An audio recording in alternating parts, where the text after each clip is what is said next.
Hi guys! So in this video, I wanted to share my experience at the US Consulate in Ciudad, Juarez for my interview. Like I had said before, my interview was on Thursday, February 13th at 8:15 in the morning. I got there as soon as they opened, I believe. I got there at 7 in the morning in hopes that they would get me in there early because I wanted to get it over with. I was so nervous. I couldn't sleep the night before at all. So I just wanted to get it over with. My nerves were up the roof.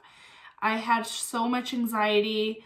I was so scared that they would say no to me. Even though there wasn't really a reason for them to deny me, I was so afraid because I have lived in the United States for pretty much all my life. So the thought of never going back to United States was so scary to me. My husband and I got there at 7 in the morning. It was a few weeks ago, so it was still pretty cold. But we decided to walk there that morning because I know that at the consulate there's no parking. I'm not sure where people park. I didn't see any parking lots, so I did tell my husband we should walk there. So we did. We got up probably at 5:30 in the morning, showered, got ready, and then we walked to the US Consulate, which is 5 minutes away from extended suites. And as soon as I got there, I asked the person in front of me, are they taking people in? And then he said, yeah, you can go. He said that anybody can go in right now. They didn't even check what time my appointment was. They just let me get in line. So I got in line. And there's securities walking around telling you what you need as soon as you walk in. So they did tell me you need your appointment letter, your passport. Yeah, and I think that was everything they asked for right there, before going into the consulate. That's what they were asking for. That's what the security was checking for. So once I reached the security that was checking it, she checked to see if I had my passport and my appointment letter.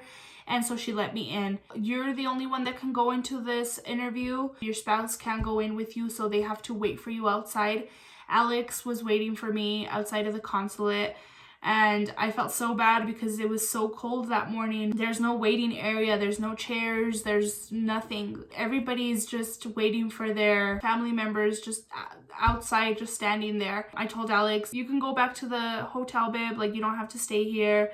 Or you can go to Starbucks and just sit there with your laptop. And he didn't want to. He said, no, I'm gonna wait for you here. So I went into the consulate. As soon as you walk in, same thing. They tell you take off your jacket, take off any belts, anything, any metal that you might have. Again, they have a list of what you can take in and what you can't take in into the consulate. You cannot take in your phone. I don't know if they let you take in any watches. I didn't take in mine because mine is an Apple Watch, so I'm sure they're aware that you can text with the Apple Watch, so I don't think they let you in with any Apple Watches. I don't know about other watches, so I didn't take mine just to keep it safe.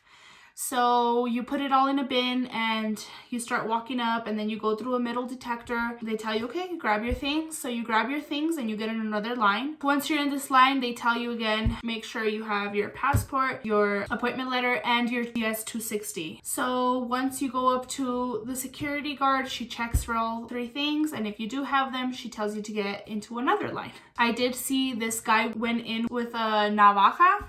I'm not sure how big it was. She had it in her hand. The security guard had it in her hand, and it must have been small because I couldn't really see it. It was probably, I don't know why he had that in his pockets. I felt bad, but he should have checked before he went in because they do have signs out there letting you know what you can take in and what you can't.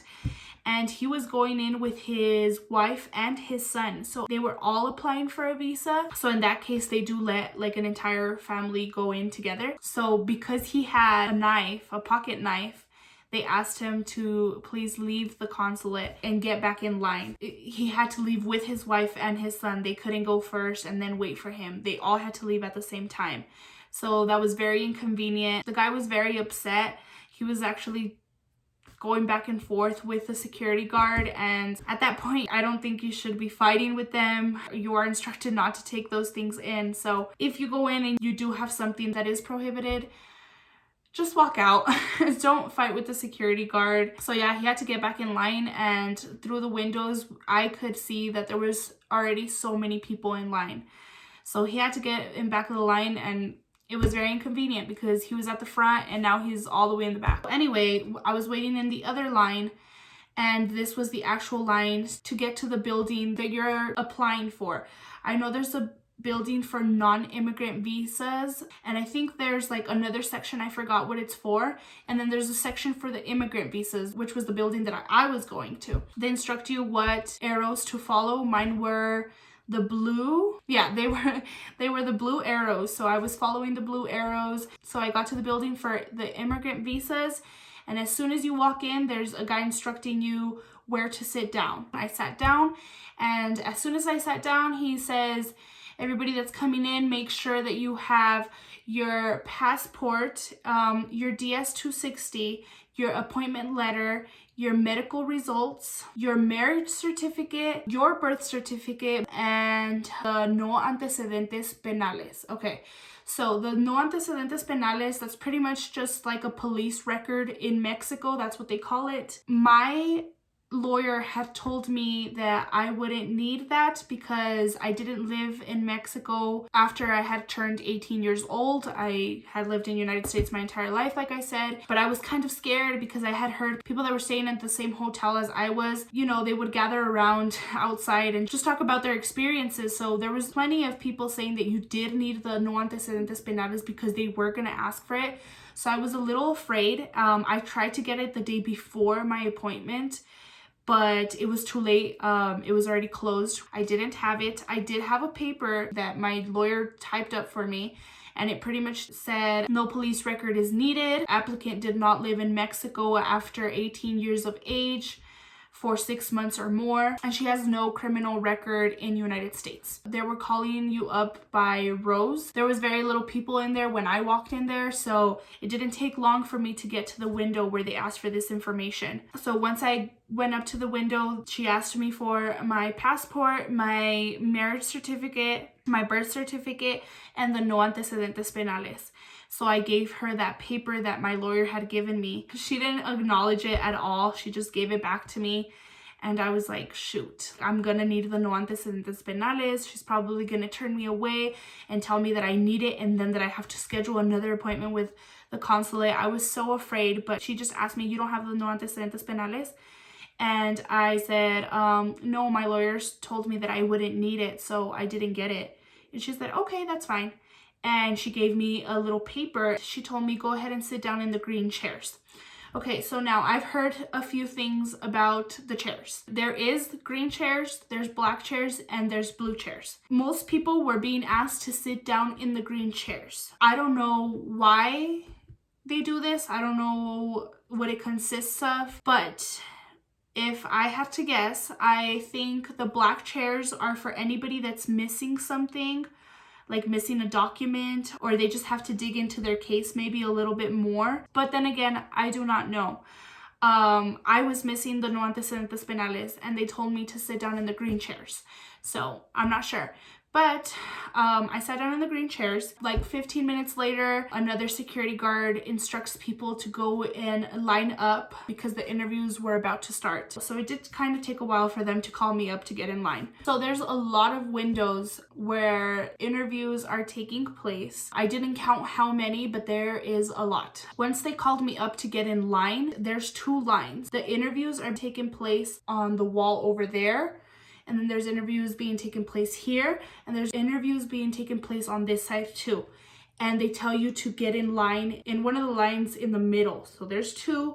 They instructed me to get on the line on the right. You get in line and there's already people in front of you being interviewed beside you. So yes, you can hear pretty much any interview. I mean, if you really pay attention, you can hear every question that they are being asked. As soon as I stood in line, I started paying attention to an interview that was being taken place on my left side. So this guy was being interviewed, and they were asking him a lot of questions. I've heard that some interviews take very little, and some other interviews take a very long time. But I decided to pay attention to this guy because he was one of the first ones to be called up for an interview. And I had realized that he had already been standing there for a while. So I knew that they were asking him a lot of questions, and I just wanted to know why. They were asking him, how did you come in? How many times did you go into the US? How did you go in? And the guy did say, I paid a coyote to cross me over. The interviewer asked, how much did you pay? And just so many questions like that. But I'm pretty sure I did hear the interviewer tell him, congratulations, your visa has been approved. He was being asked a lot of questions, but I think he was being very honest, and that's why they gave it to him. And then I heard another interview on my right side. A middle-aged lady. I don't know how her interview started off, but I did hear a few questions. I am pretty sure her son was her petitioner, and I don't know what he asked, but she didn't know how to answer. And he said, he's your son and you don't know? And she just said, I don't remember. Her interview was in Spanish. So he asked her, ¿Es tu hijo y no sabes? And she said, no me acuerdo. And he said, okay. And he moved on to the next question, and he asked her, have you ever worked in United States? And in Spanish, ¿has trabajado alguna vez en los Estados Unidos? And she said, no, I have never worked in the US. No, nunca he trabajado en los Estados Unidos. And he made some notes in the computer, and shortly after he tells her, I'm sorry, your visa has not been approved. You're lying to me. You have worked in the US. We already have this information. I was just asking you to see if you would tell me the truth, but you lied. You may apply for a waiver. And then he explained how she could apply for a waiver. I wasn't able to hear that part of the interview, but I know that she was not approved for lying. That was the only interview that I heard that was not granted a visa. I'm sure there's plenty more, but that's the only one that I heard that didn't get it. So I do know that being honest is so important. I don't know how they have this information, but they know everything. They pretty much are just asking you just to confirm what they already know. In this other interview, they asked him, how were you working in the United States if you didn't have a social security number? And the guy answered, I used a fake social. I had to provide for my family, and that was the only way for me to get money. The guy said, thank you for being honest. So his visa was approved. And if you did something that was not right, just be honest. You never know. It was my turn to go up. I walked up to her and she said, give me 1 second. I'm just gonna put these papers away. And I said, okay. And I guess I said it kind of with an accent, because she asked me, would you like to do this interview in English? And I said, yes, please.